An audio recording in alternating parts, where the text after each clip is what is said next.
In the last video, we looked at the theory of the derivative at a point. And in this video, what we want to do is actually determine the derivative at a point using methods that we saw back in Module 2. Okay, but before we actually determine the derivative at a point, we need to discuss a few different things. The most important one being existence of a derivative. So, just as with limits, well, the derivative essentially is a limit. Okay, it's a limit as h approaches 0, delta x approaches 0, x approaches a. It's some sort of limit.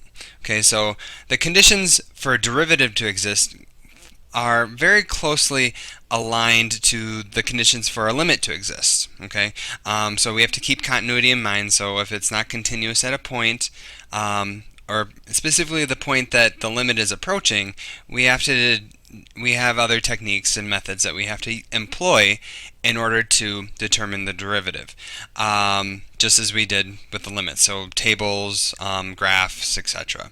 But the biggest thing that we need to keep in mind is we actually have another condition that we have to have for the existence of a derivative. And so we say the derivative will fail to exist at sharp points. Then those sharp points are called cusps. The easiest example is on the absolute value graph. If we look at the point 0, 0 on this basic absolute value graph, the derivative will fail to exist because that's a sharp point. So just as a reminder, the absolute value graph looks something like this. It's a V. So we're saying at this point the derivative will fail to exist because really, the reason is because we don't have a unique tangent line. Okay, so we can draw many different tangent lines through that point, and so we won't have a unique derivative. Okay, and so we just say the derivative will fail to exist. Now, there is some language that goes with the existence of a derivative. So we say if a function has a derivative at a domain value, then the function is differentiable, not derivatable or anything like that. It's differentiable. Okay, and so then we have, just as a quick exercise, we have these three functions, and we want to determine whether or not these functions are differentiable. So in f, this is a rational function. Rational functions fail to exist whenever the derivative is 0, whenever the denominator is 0. So what values of x make this value or this function undefined or make the denominator 0? And that is precisely at x is equal to -2. So this one is differentiable, yes, except at x is equal to -2. Okay, g of x, sine of x, we know it's a wave that goes up and down and up and down and up and down, and it continues without bound. So the limit at infinity and negative infinity doesn't exist, but that doesn't matter. We can actually, since it is a continuous curve, there are no sharp points, there are no holes, gaps, jumps, so this one is differentiable everywhere. And then I'll just write in parentheses everywhere. Okay, and now h of x, okay, this is a function with a square root in the denominator. It's not a polynomial function, or not a polynomial, rational function, excuse me. But we can still determine the domain on which it is differentiable. So we know that the values underneath the square root need to be positive. So that means 3x must be greater than 0, and we could technically have equality here, but since it's in the denominator, we can't have 0 in the denominator, so that's why we have to have no equality. And just rearranging this and solving, we get x is less than 3. So we say, yes, this is differentiable if x is less than 3. Okay. So existence of a derivative, if we have that, we can compute the derivative no problem. Okay, so I go on to another example here. We have the function below, okay, and we want to determine the value of df dx evaluated at x is equal to 2. Okay, so in essence, determine, this is saying the derivative f prime at 2.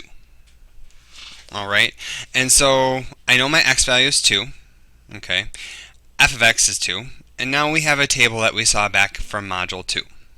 And so I can compute x plus delta x, and let's see, I'm going to use delta x of 0.01, 0.001, 0.0001. So then this is going to be 2.01, 2.001, 2.0001.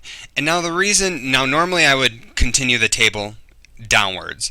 However, since this function is continuous, it's a polynomial function. Polynomial functions are continuous everywhere. And as a result, I know that the limits from the left and right will agree at a point.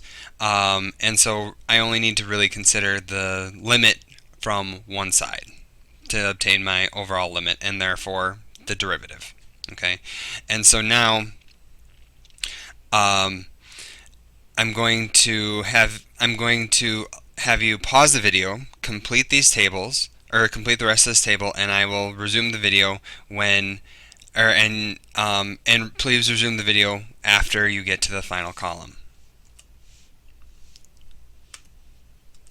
Alright, and so the table has been completed, and please double check your calculations with mine. And when we computed delta y over delta x, it went from 24.12, 24.012, 24.0012. And so we see that as our delta x decreased, this actually approaches 24. So putting that into mathematical notation, the limit as delta x goes to 0 of delta y over delta x. Okay, so the limit as delta x decreases to 0, this limit appears to approach 24. Okay, so this again, this was the definition of a derivative, so I can actually say this is df dx evaluated at x is equal to 2.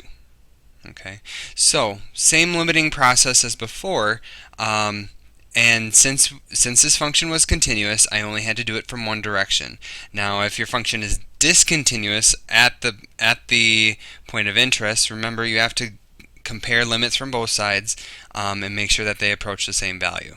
Okay, so for now, this is how we're going to have to compute the limit of a value, or the limit at a point.